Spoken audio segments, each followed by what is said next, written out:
The Salah is the most important pillar of Islam after Iman, after faith. Indeed, successful are the believers, those who pray with humility and attentiveness. You have no excuse for missing your Salah. If you can't stand, pray while sitting. If you can't sit, pray while lying on your sides. You can even pray with ishara, with just indication. But offering Salah is compulsory. There is no excuse for you to miss your Salah. The Quran says, you are busy piling up, calculating, developing your careers, your money, your occupation, your wealth, until you visit the graves. Think about it. When was the last time that you went to a funeral? Was it your mother? Was it your father? Was it your grandfather? Was it your uncle? Was it your cousin? Was it your friend? Was it your wife? Was it your husband?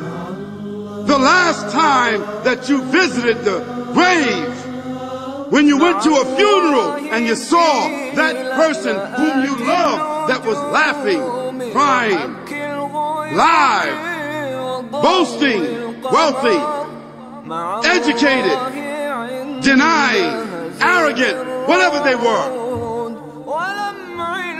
What was the demeanor of the people when you walked in that funeral home? When that person was stretched out in their last suit?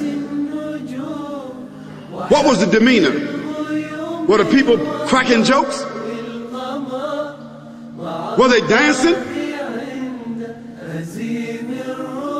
Were they clapping and singing songs? No. Silence. Melancholy. Trauma. Why? Because every person that walked in that room, seeing that person stretched out, the first thing they thought about was not the person.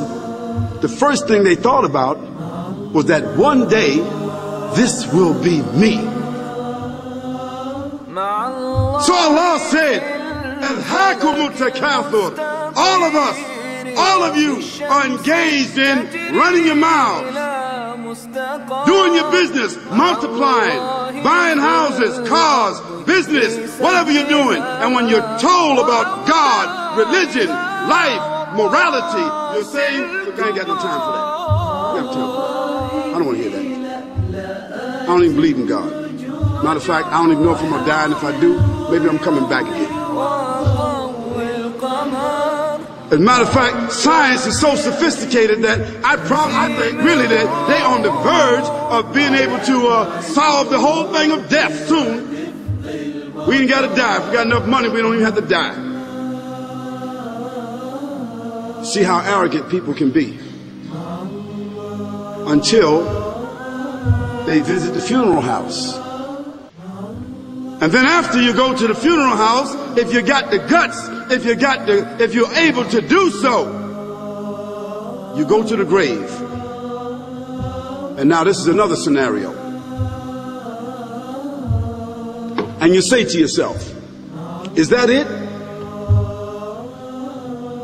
I mean, 50, 60 years, scraping, struggling, scheming, lying, stealing, fornicating, jumping up and down, begging, working, and this is the end of it?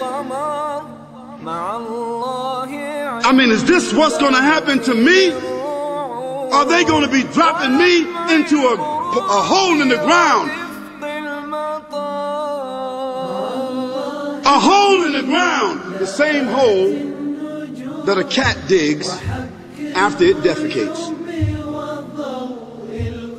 Just a little deeper.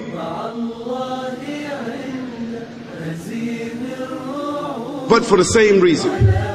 The cat digs a hole because the cat has dignity. Something that human beings don't seem to have. Instinctively, the cat digs a little hole, covers it up. Humans have got to be taught to do that. but it's for the same reason. So you and I, we're going into a hole a little deeper than the one the cat dug. And all the people that's crying, pulling out their hair, screaming, almost acting like they falling in the thing with you. They want to just jump in there with you. Not really though, you know, it's all an act. Because ain't nobody really going to jump in there and stay in there. They don't love you that much.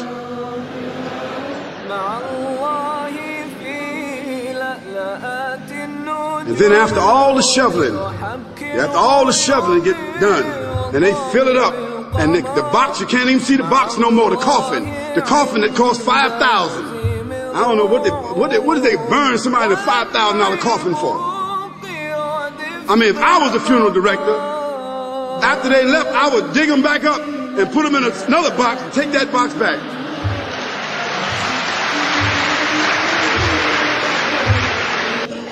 So after all the money and all the drama, and they dig that hole and put you in there and cover you up, and everybody goes back to the place, go back to mama's house or daddy's house or whoever's house, and you know, we cook some chicken or whatever it is, and we do a little dancing and drink some scotch and forget all about that person, and then we want the lawyer to come down and talk about, you know, divvying up the spoils. So if that woman who died had a husband, somebody else gonna marry him, you know that. And that man who died, you know that woman, in about 6 months or a year of grieving or whatever it is, she gonna come to understand that she needs somebody else to be with, so she gonna marry somebody. So that means if his suits are still in the closet and he can fit them, who gonna wear them? So it really means that after all this time, and the people walk away from that grave, it's over. What about that person in the grave? What's happening? Because you know and I know that death is almost like sleeping. Death is like sleeping. Your body is gone. Your body is dead. Your spirit is gone. But your consciousness is there. Yes, brothers and sisters, you and I are going to know when the people put us in that box and put us in the grave. We are going to know. Your spirit is gone. You can't shout. You can't call out. You can't say, don't leave me here. But you're going to be hearing and you're going to be seeing, because that's a different kind of consciousness. But you can't move. And in that grave, this is when the real trauma is going to begin. Because there's a reason for humans to go inside the grave. If the Creator wanted to, He could have caused us to live and then disappear into the atmosphere. But He didn't. He caused us to go into another womb called the tomb.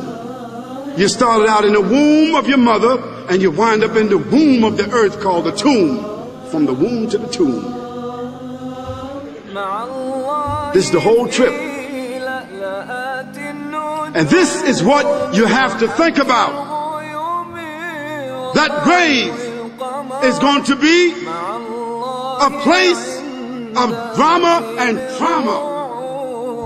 A place where you're going to be questioned before you're resurrected. And brothers and sisters, do you think that human beings that have the ability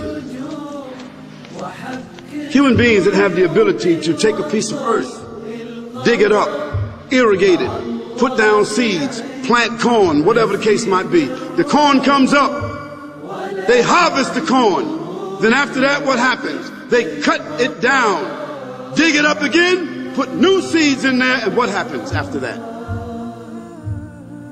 Comes back up again. What happens in the winter? All the leaves fall off the trees and the earth goes dead. And what happens in the springtime? The water comes, generates the earth again, germinates all over again, new grass, new leaves, new flowers, new fruits. So Allah says, And a sign for them is the dead earth. After that, we give it life. And then you eat the fruits from that. So Allah says, the one who gave you life in the beginning, is he not able to give you life all over again in order to judge you? Yes, certainly. You may want to deny it because you don't want to be judged.